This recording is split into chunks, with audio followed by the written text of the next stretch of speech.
Do you think they're going to agree with this? And so apparently Fouad wants Chris Bumstead to relinquish his title. Really?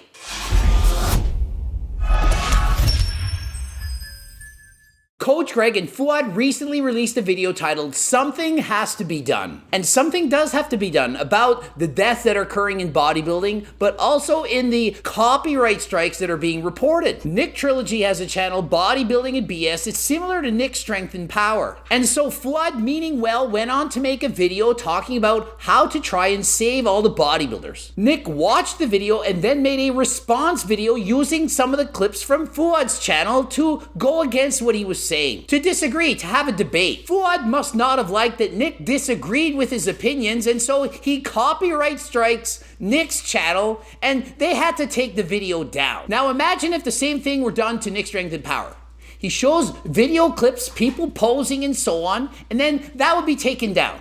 Every time you show someone else's video, you copyright strike it and then the videos are taken down. YouTube would be boring. YouTube is a place where you can share your opinions, talk about one another. Whether it's good or bad, you have the right to do so. So long as you're not deliberately lying or doing anything illegal or showing their paid content. Like if somebody created a song, you just can't steal their song, put it on your channel, and make money from it. And so hopefully Fouad will not copyright me because I wanted to also weigh in on what could be done to save bodybuilding. And I watched Fouad's episode and I found it odd because during this episode, he was quite literally doing the same thing as Nick in using other YouTubers' content. And not just a few seconds. Typically YouTube allows about 10 seconds no matter what. But if it's longer than that, they can in fact say, they don't like you using that, so please don't lose that much of their video. But Fouad had clips from someone else's YouTube channel for approximately 4 minutes, and I do find it to be ironic that Fouad himself used another person's channel for about 4 minutes during this podcast. Hello, everyone. Mark here with Mark's Max Muscle. And we have a tight... Just mute it. But look at the waist difference. Mark here from Mark and RX Muscle. And he compared the different bodybuilders. He's using content from someone else's YouTube channel to help his own, to have dialogue, to talk about it. That is exactly what you're supposed to do on YouTube. I'm not saying Fouad shouldn't do this. This is amazing. It promotes Mark. How is that bad? And so what Fouad did goes against every belief on YouTube, and I certainly hope he will remove the copyright strike, as imagine if we can no longer talk to each other, have debates and so on. I've said it in the past, when we disagree on things, that is when we can learn the most. If everyone just says what you say, how are you going to learn anything? The most interesting debates occur when people disagree on certain topics, and normally the truth is somewhere in the middle. And so enough of that. What exactly was Fouad's idea? Am I going to agree with it? Nick didn't. What do I think, and what do I think we should do? If you just got rid of classic, right? And just said, look, there's only bodybuilding. And they took all the classic numbers, weights and heights, and increased them like 10 pounds. They said, that's it. That's bodybuilding. Okay. Do you think they're going to agree with this? So let's keep an open mind here. Fouad is trying to open up discussion. All the ideas can't be good. It's kind of like brainstorming. Some ideas are going to be good, some are going to be bad. His idea is to eliminate classic physique. And so apparently Fouad wants Chris Bumstead to relinquish his title. Really? So next year, Chris Bumstead now has to compete in open bodybuilding with weight caps up 10 pounds, and that's going to save bodybuilders' lives because they'll have to use fewer PDs. And so every single competitor competing in classic physique now has to now put on muscle and get bigger, take greater PDs in order to compete in open bodybuilding. But that's my idea on how to save bodybuilding.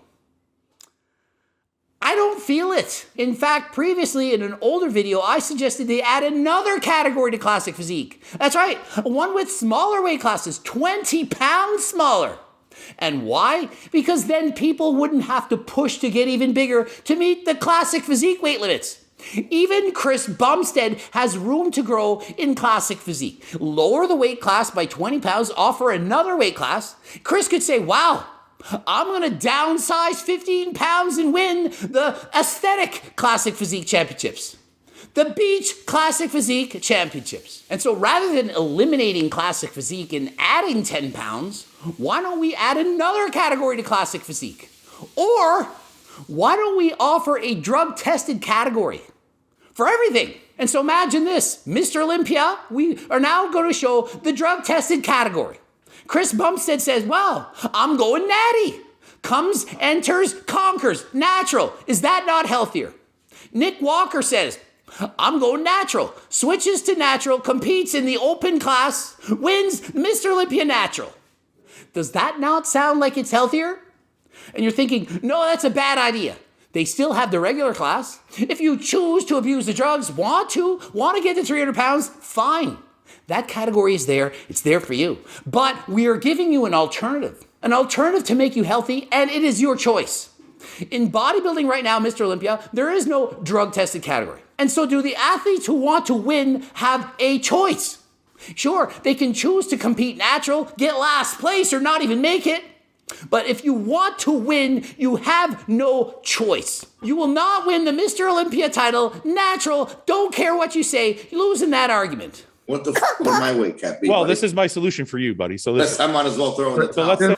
let's And so because I know all the numbers, I'm going to enjoy this. Nick Walker says, what the cookbook would my weight class be? And so let's see what Fouad's response is. What's your 5'7"? Yeah. If you're 5'7" and the weight cap is 215, say, right? In classic. Well, if you're 5'7", the weight cap is 192. Because I'm 5'6" and it's 185, I know exactly what that weight cap is. It's 192. He throws out, let's say it's 215. If it was actually 215, which is 22 pounds more than it actually is, it wouldn't be that much of a problem now, would it? If the guys competing in classic were really that massive, that heavy, it wouldn't be a big deal. But it's not. It's not 215. Let's say we bump that 10 pounds and now it's 225. That should be where it is. And Nick Walker's response, eyes wide open, eyebrows flaring, 215. Are you kidding? But it's actually 192. Imagine the eyebrows would have been up to the ceiling. And so let's just add 10 pounds to that. And then it's fair, right? Now it's 225. Nick Walker competed in Mr. Olympia 245. He'd have to drop 20. 20, maybe doable, possibly. But it would actually be 202. 192 plus 10 math lesson, it's 202. Imagine telling Nick Walker, hey, next year, instead of 245, 202. 43 pounds of muscle you have to lose. Nick Walker, I am telling you, could go natural and still compete bigger than 202 pounds. Even if he were a natural athlete, he would not make classic physique. That is how much muscle, that is how great his genetics really are. But because of everybody that's bodybuilding now, we don't do that now. We say the cap is 235 or 240. That way it's close to, like, you can still get back there. And then they lower it every couple years so that it's at a healthy number. And so Fouad says, well, it wouldn't be fair because you'd have to lose, 20 pounds right away. So rather than that, we up it to 235, 240. Then you could gradually cut down, perhaps 5 or 10 pounds. Every 2 years, it would make it lower until it goes back down to 225, of which it's actually 202. What do you think, people? What do you think of that? And so imagine Nick Trilogy is watching this and thinking, no, I don't think that makes sense, because imagine how much people are going to have to push for diuretics to make the weight class. I don't care if you tell Nick Walker it's 225, 230, 235, 240, whatever it is. Nick, if he's 255 pounds the night before the show, is going to have to try to cut 15 pounds in a night to make the weight for bodybuilding. Have you ever seen UFC, powerlifting, boxing, sports like this? People cut dramatic amounts of weight very dangerously to make that weight class. And so what will this do? Bodybuilders will now have to cut even more weight, and it'll be even more dangerous. The drug use that they will have to do rely on diuretics.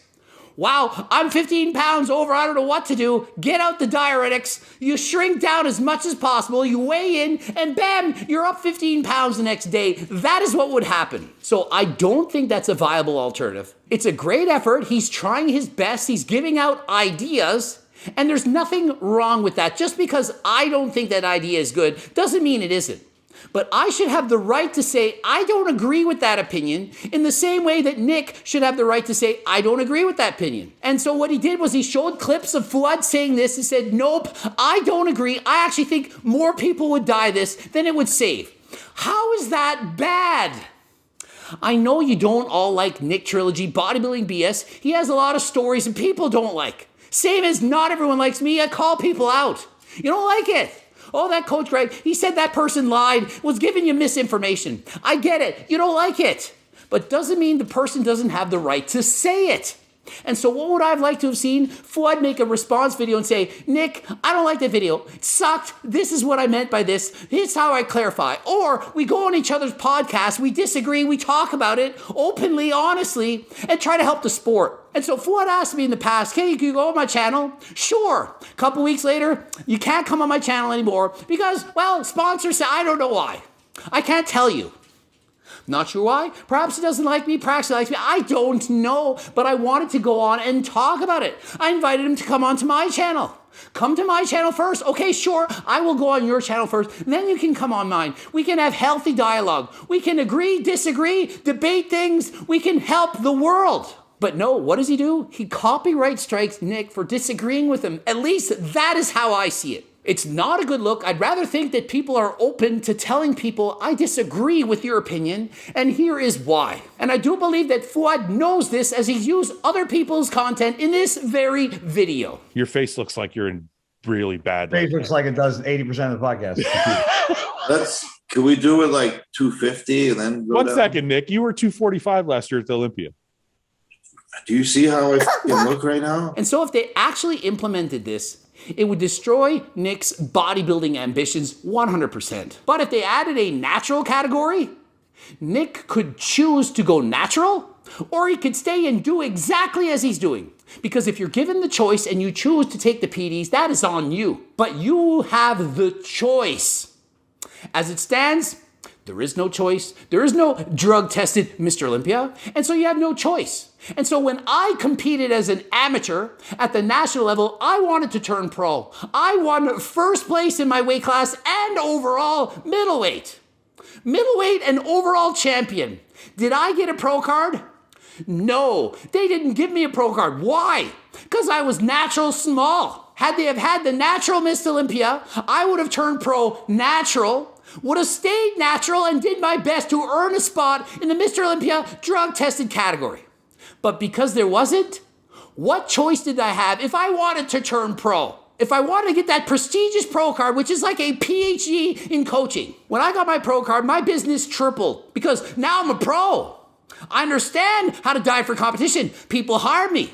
But without my pro card, I'm just an amateur, even though I won the overall at the national championships. And so, do I think they should offer a drug-tested category? What do you think? I would have been natural. You think I'm glad I abused PDs for 10 years to be a pro? Of course not. Oh, but what about the prize money? You really think bodybuilders compete for the money? We're competing for plastic trophies? Who cares?